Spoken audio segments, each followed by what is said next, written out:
Estamos iniciando a sessão de trabalhos de sexta-feira do Centro Espírita Bel Sebastião de Almeida, dia 21 de março de 2025, com os trabalhos sendo transmitidos pela Rádio Abel ou TV Abel. Uma vez que as atividades presenciais de sexta-feira foram temporariamente interrompidas.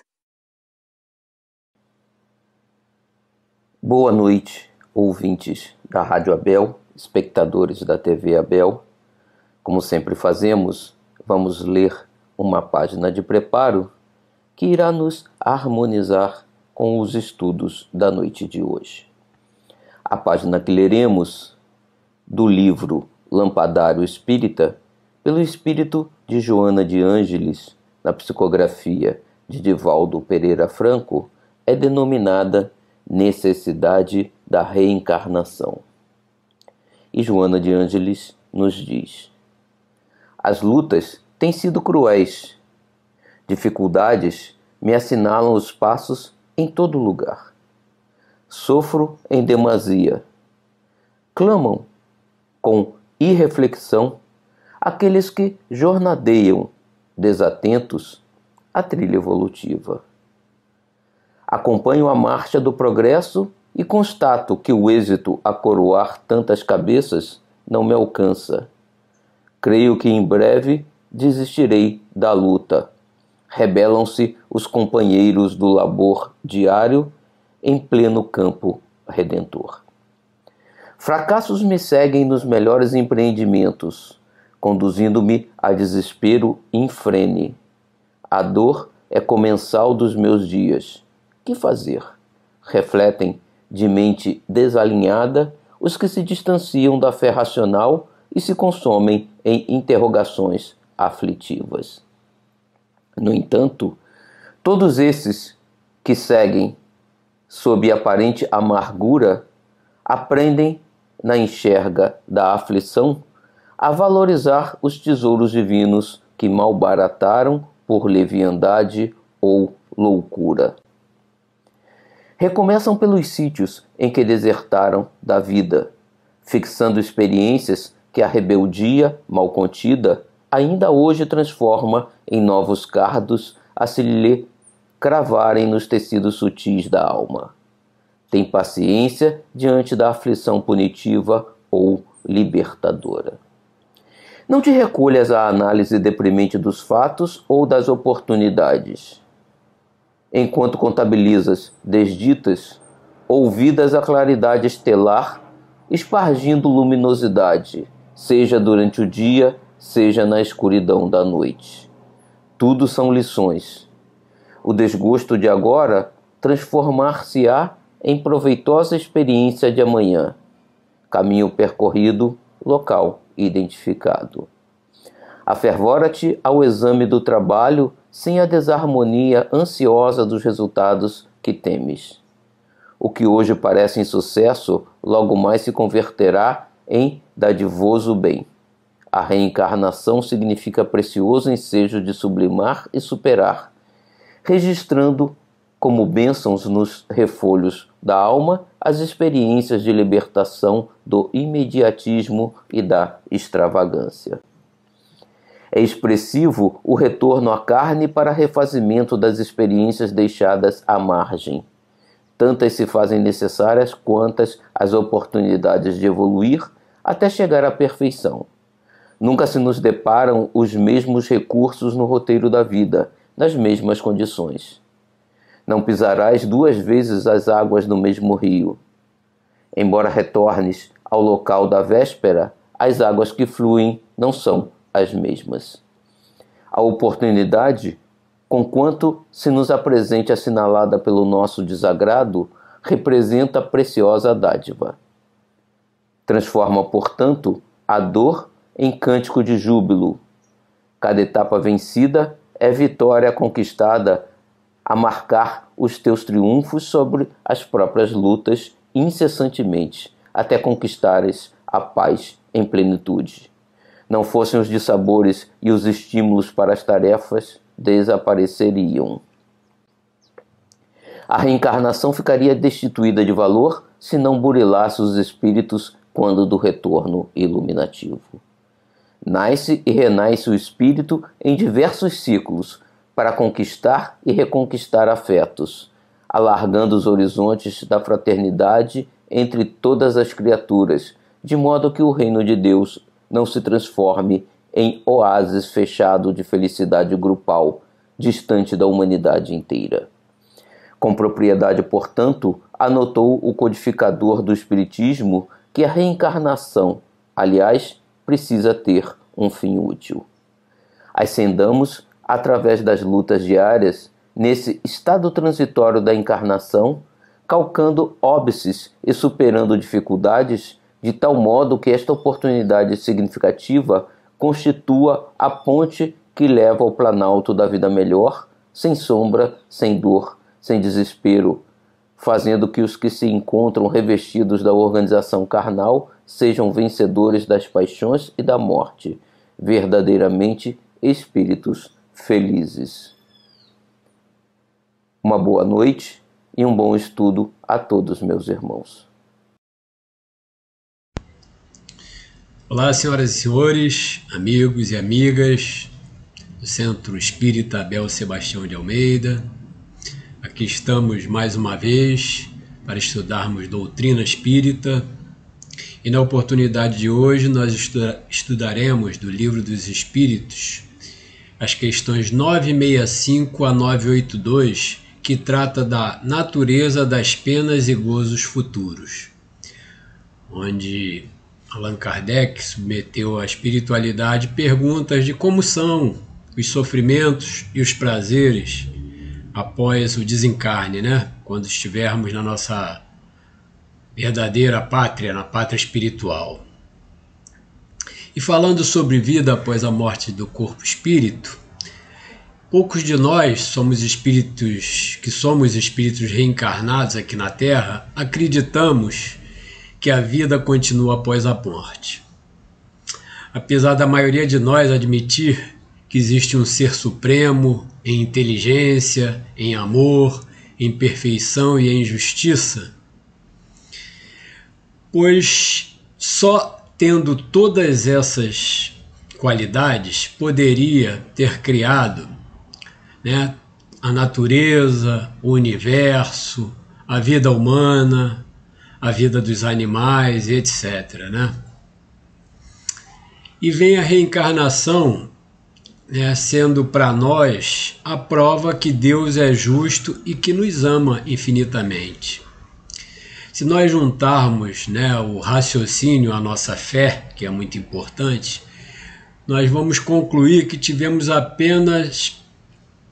se tivéssemos apenas uma existência, não haveria justiça nas obras de Deus, pois Ele, que tudo pode, teria criado alguns de seus filhos desde o nascimento doentes ou em condições de moradias miseráveis, muitas vezes sem ter o que comer, sem ter onde dormir dignamente, e teria criado outros filhos como nós, saudáveis e em lares onde a comida não falta, onde temos saneamento e temos algum conforto, sem que esses filhos tivessem feito anteriormente nada para merecer tal sorte ou tal má sorte. Isso, quando a gente indaga a nossa inteligência, a nossa razão, só podemos aceitar ou admitir que o Pai Criador, esse ser que nos ama infinitamente, esse ser perfeito, esse ser soberanamente justo e bom, só poderia ocasionar ou querer para seus filhos o melhor. E por que muitos de nós, apesar de sentirmos e vermos as criações desse Pai Criador, que é a maior expressão de amor e justiça que conhecemos, ainda tem entre nós os que acreditem que a vida atual, ao terminar, tudo cessa. Ou seja, a partir dessa fração, né, nós na verdade temos somente uma vida, porém fracionada em várias existências, né? Nós somos um espírito único que viveremos eternamente, né? Como a espiritualidade nos mostra e nos prova através de vários livros psicografados, né? Então tem algumas crenças, né, que pensam que quando nós desencarnarmos, ficaremos em determinado local e só quando chegar um determinado dia intitulado como Dia do Juízo Final, o Pai Criador vai enviar algum de nós para o suplício eterno, chamado inferno, ou para o céu, onde haverá descanso e ficaremos tocando harpa. Essa ideia do fogo eterno, né, do inferno, é muito antiga. E o inferno cristão copia o inferno pagão.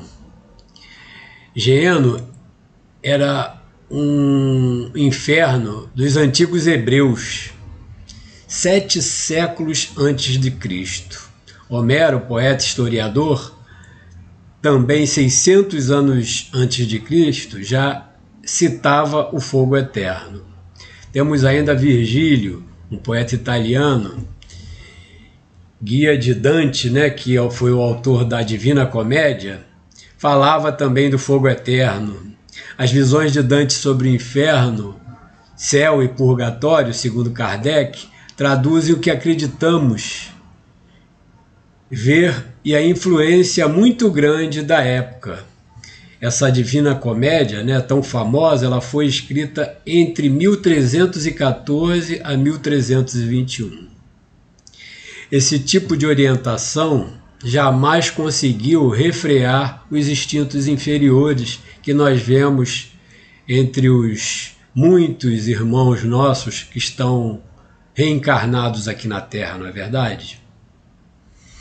E para nós, que já conseguimos ter a fé raciocinada, né, nós chegamos à conclusão que somente essa fé raciocinada é que consegue, né, é o que consegue até na concepção da doutrina espírita refrear os sofrimentos, demonstrando que eles são temporários. Ou seja, nada é eterno. Podemos verificar na última parte do livro Céu e Inferno, de Allan Kardec, inúmeros depoimentos de espíritos que falam sobre seus sofrimentos após a morte e a grande esperança em futuras reencarnações. Por justiça de Deus, após a morte do corpo físico, a vida prossegue para o espírito com a mesma intensidade e vamos deparar com as consequências de nossos atos e pensamentos. O homem, pela falta de conhecimento, julga os sofrimentos e recompensas no plano espiritual seja como algo material. Não pode ser e não são materiais, uma vez que a alma não é matéria. Essa questão é uma das que Kardec, né, perguntou à espiritualidade entre essas questões que estamos estudando no dia de hoje. Né? A resposta justamente da espiritualidade é essa. A alma não é matéria. Então os sofrimentos não poderiam ser materiais. As penas e gozos, né? Essas penas e esses gozos nada tem de carnal, conforme a resposta dada pelos espíritos a Kardec, e que são informados em vários livros ditados por espíritos desencarnados.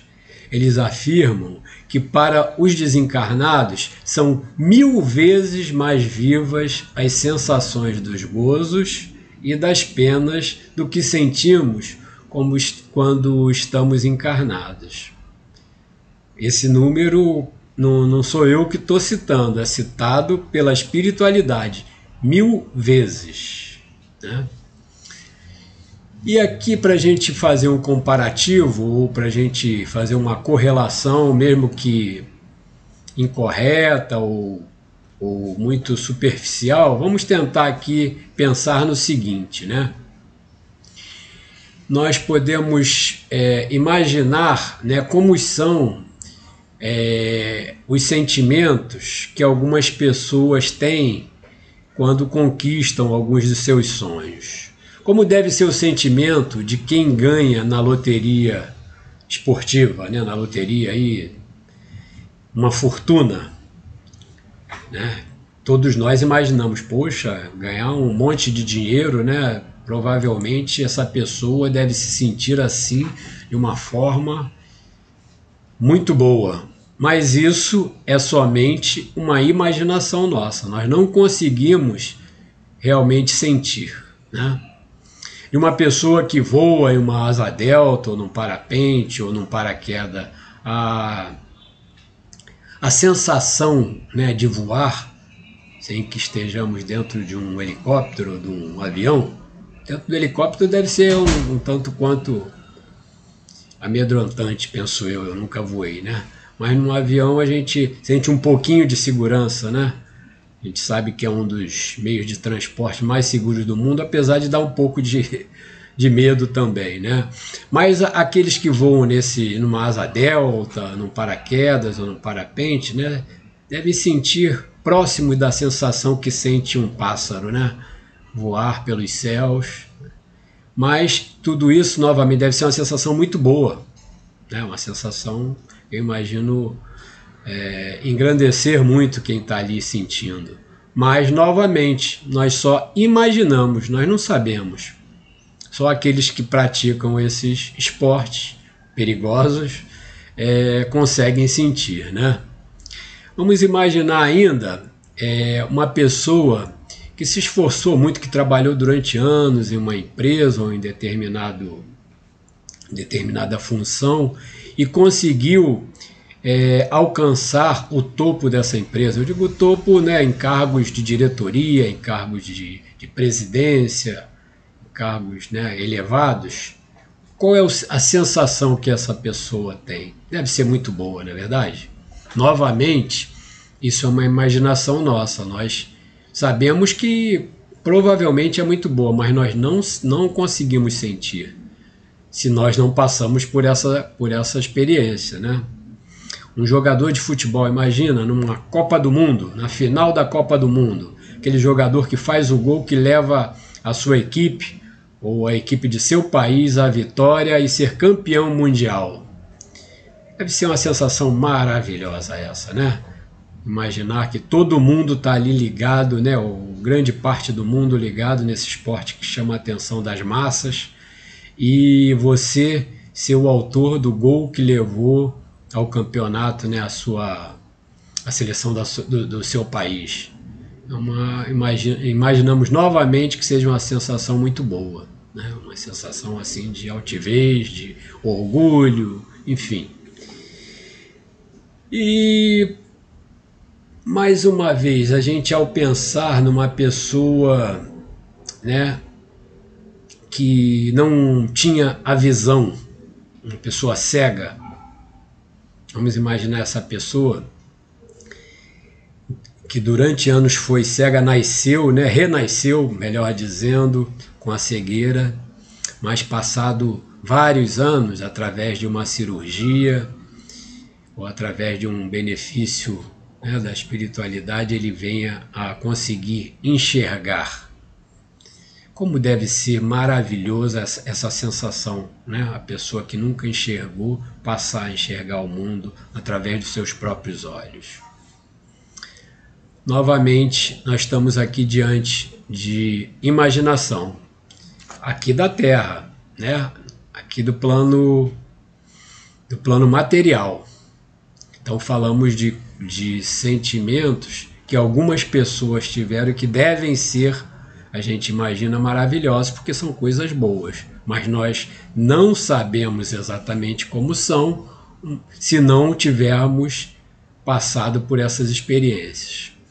Agora vamos falar do lado contrário, que todos nós pensamos em, se pudermos evitar, né?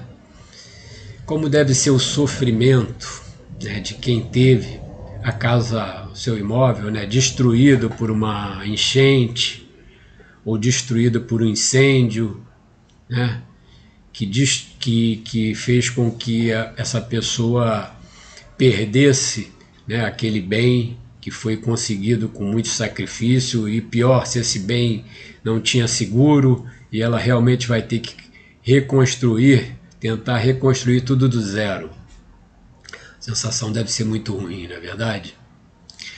Ou quem tinha uma fortuna, né, em dinheiro, em patrimônios, e por algum problema venha a perder aquela pessoa que era rica e venha a ficar pobre, né, de dinheiro, de patrimônios. A sensação não deve ser nada boa também, né? E vamos pensar numa sensação ainda mais forte, que é dita até pela espiritualidade, que é a maior dor que um ser encarnado pode sentir, que é a morte de um filho. Essa sensação, eu posso falar dela porque o meu filho, Renan, né, há pouco mais de 4 anos, desencarnou no Dia dos Pais, quando vinha me encontrar para nós almoçarmos, e infelizmente sofreu um acidente e veio a desencarnar. Vocês podem imaginar quanto essa dor. Muitos amigos nos amparam, nos ajudaram e nos ajudam até hoje. Essa casa de amor e caridade que eu tanto amo, que é o Centro Abel, esses amigos que aí estão encarnados e desencarnados, foram de uma ajuda que eu não consigo dimensionar para vocês, para que eu conseguisse seguir em frente. Mas foi essa doutrina, foi essa amizade, foi essas preces, foi essa sustentação e a certeza de que a vida continua que me fez seguir em frente, e tendo a certeza de que o Renan está vivo, de que nós nos reencontraremos um dia, né? Mas essa dor é muito dolorosa, minha gente. Então vocês podem imaginar isso, mas eu tenho certeza, né, que quem não passou por ela não sabe o quanto é. Ou então aqueles pais também, né, como é a dor, como deve ser a dor enorme daqueles pais que, entre aspas, né, nós costumamos dizer, perderam seus filhos para as drogas ou para as facções criminosas, que na realidade também não perderam, né? Eles podem ter fraquejado em suas caminhadas, mas um dia também se reencontrarão, né, com o caminho do bem, pois nós sabemos, a doutrina espírita nos esclarece, nos mostra, né, que o mal ocupa provisoriamente, né, o espaço do bem. E um dia todos nós retornaremos, né, para o caminho do bem, né? E por isso que cada um de nós, né, passa por suas dificuldades, né? Deus, que nos ama infinitamente, a todos os seus filhos, né, cada um de nós, Ele nos dá outras oportunidades, né?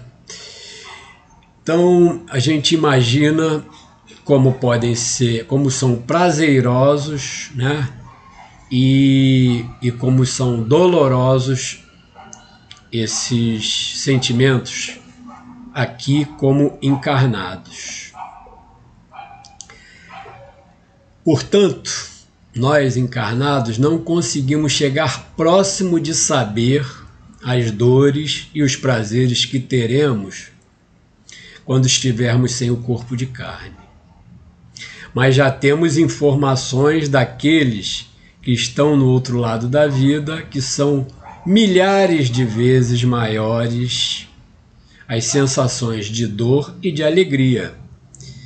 Que sirva, né, que esses chamados, esses esclarecimentos sirvam para nós como incentivo para nos esforçarmos em plantar flores e que sejam aquelas flores sem espinhos, porque o que plantarmos teremos que colher. Então, que nós possamos utilizar esses ensinamentos, esses esclarecimentos para imediatamente, começarmos a fazer o caminho de volta para o caminho do bem. Todos nós temos algo a melhorar, né? E a felicidade na Terra, para muitos, apesar disso aí, para muitos está diretamente ligada, e as pessoas se empenham muito, em obter os gozos materiais que aqui na Terra nós classificamos como geradores absolutos de felicidade. Eles são separados em 3 categorias, basicamente. O do poder, quem não gosta, gostaria de ter o poder, ou gosta, ou quer ter o poder, para mandar, para direcionar, e muitos para utilizar como instrumento de humilhação de outros, de submissão. O dinheiro, que faz a tantas pessoas tanto mal, porque utilizam de forma para oprimir, para também humilhar, enfim, para obter objetos que trazem malefícios para si próprio ou para outras pessoas. E a beleza física é outra, Pois pensamos que a felicidade está em obter essas 3 coisas. Nós temos até, se quisermos pesquisar, claro que os exemplos são muitos, mas vamos lá. Vamos pegar aqui os exemplos, não querendo denegrir qualquer imagem, mas só para servir como exemplificação. Atores, 2 artistas que tiveram, que eram muito belos, as figuras humanas muito bonitas, e que infelizmente partiram de sua última encarnação por overdose de drogas. Então eram pessoas bonitas, belas, admiradas, ricas e com poder, por que não? Essas pessoas abrem portas onde chegavam, Eu estou me referindo nesses 2 exemplos aos atores Adriana Oliveira e a River Phoenix. Já tem algum tempo que eles desencarnaram. Tem muitos outros mais recentes, mas eu quis me fazer valer de pessoas um pouco mais antigas para não ficar impactante. Então, se formos verificar, para essas pessoas, por exemplo, eles conseguiram reunir os três virtudes, vamos chamar assim, que nós entendemos como virtudes, ou 3 objetos que geradores de felicidades aqui na Terra. E, no entanto, mesmo com eles desencarnaram de forma triste. E aí vamos pegar o lado oposto. Pessoas que tiveram em sua última encarnação, até figuras que a gente, ao relembrar, vai constatar que não eram pessoas que podemos considerar belas fisicamente. Vamos citar Francisco Cândido Xavier e Madre Teresa de Calcutá, para citar 2 que na última encarnação vieram também como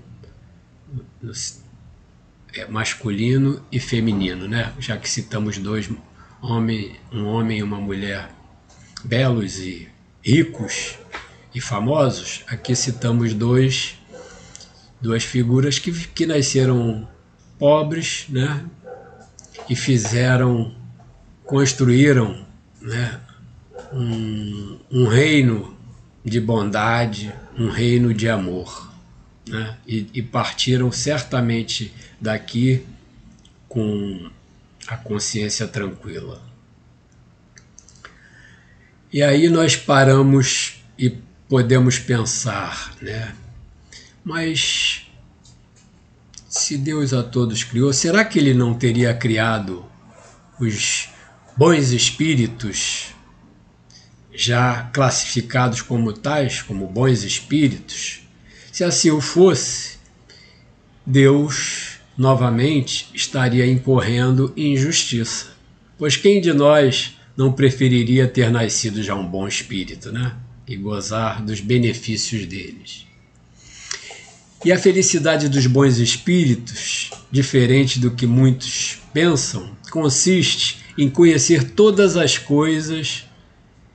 Portanto, eles não conhecem ou não praticam o ódio, o ciúme, a inveja, nem a angústia e os sofrimentos da vida material.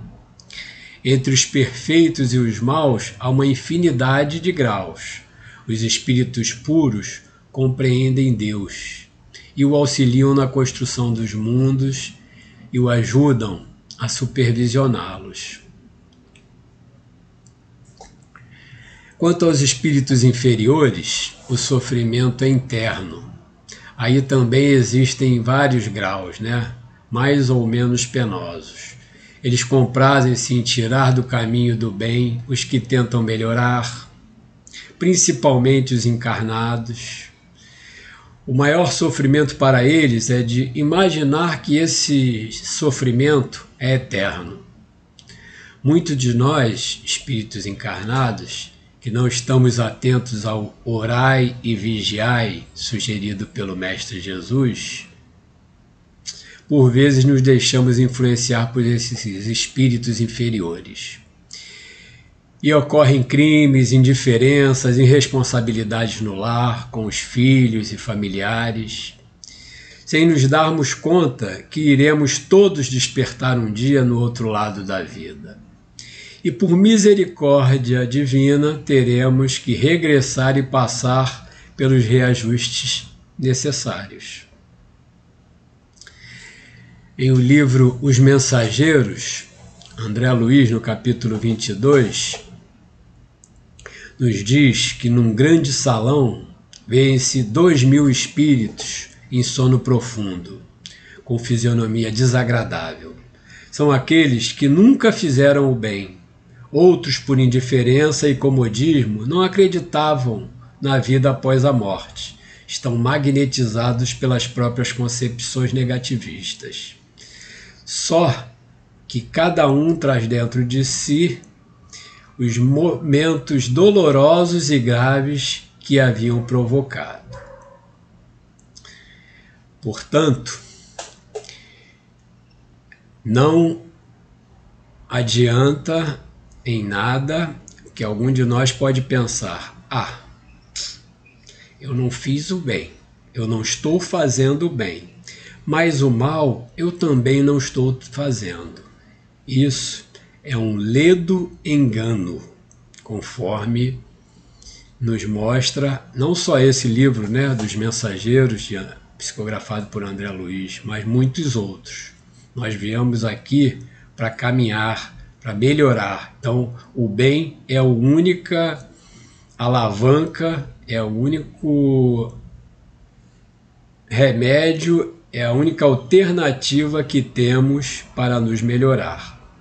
Cruzar os braços e não praticá-lo é andar para trás, né? Claro que não estamos dizendo aqui que vamos retroagir ou voltar a sermos espíritos piores do que a fase que estamos. Não é isso. Mas nós teremos, imagina, se pudéssemos estar na próxima encarnação, retornar à Terra, já numa condição que a Terra provavelmente já estará na condição de mundo de regeneração, atualmente sabemos que é um mundo de provas e expiações, né?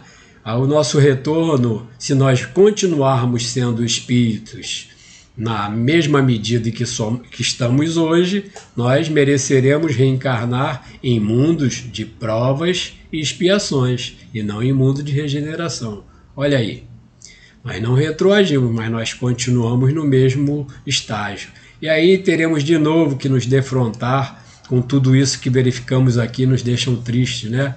Que são os assassinatos, as corrupções, as maldades, tudo isso que nos faz, muitas vezes, que nos leva, né, a depressões, a estados de tristeza profunda, né, muitas vezes. E para nós entendermos um pouco mais, né, como ocorre essa divisão entre os espíritos, existe uma escala espírita que é explicada também, né? Ela é dividida, né, em primeira ordem, segunda ordem e terceira ordem. Tá? Entre a terceira, na terceira ordem, para a gente partir da base da pirâmide, né, vamos imaginar que seja uma pirâmide, né? Então, nessa base estão os espíritos de terceira ordem, que são divididos entre espíritos batedores, espíritos neutros, espíritos pseudo-sábios, espíritos levianos e espíritos impuros. Esses são os classificados entre espíritos de terceira ordem. Na segunda ordem são os espíritos bons, que nós queremos ser um dia e seremos. Essa segunda ordem é dividida entre espíritos superiores, de cima para baixo, né? Espíritos sábios, espíritos instruídos e espíritos benevolentes. Formam a segunda classe de espíritos. E no topo dessa pirâmide estão os espíritos puros. Essa não é subdividida. Lá que está o Mestre Jesus e espíritos de mesma elevação espiritual, né? Que Ele nos ampare sempre e nos fortaleça para que a gente continue a nossa caminhada, né? Evidentemente, todos os espíritos serão felizes um dia, pois para isso fomos criados. O sofrimento age como um tratamento e um despertamento aos espíritos mais endurecidos. Se Deus tivesse criado espíritos puros e espíritos inferiores, não haveria justiça em suas criações. Isso é confirmado por Jesus em sua afirmativa: vós sois deuses. Ou seja, nós podemos chegar e chegaremos a um dia sermos espíritos puros. De quem depende isso? De nós mesmos. Deus quer que isso aconteça e isso acontecerá, mas depende fundamentalmente e somente de nossas atitudes e nossos pensamentos. Para terminarmos o nosso estudo de hoje, eu gostaria de lembrar de uma linda canção de um poeta, Nelson Cavaquinho. Eu vou tentar cantar, apesar que não sou bom cantor, mas merece ser cantada. O sol há de brilhar mais uma vez, a luz há de chegar aos corações. Do mal será queimada a semente, o amor será eterno novamente. É o juízo final, a história do bem e do mal. Quero ter olhos para ver a maldade desaparecer. Todos nós queremos isso, né? Muita paz para todos nós e até a próxima. Boa noite, meu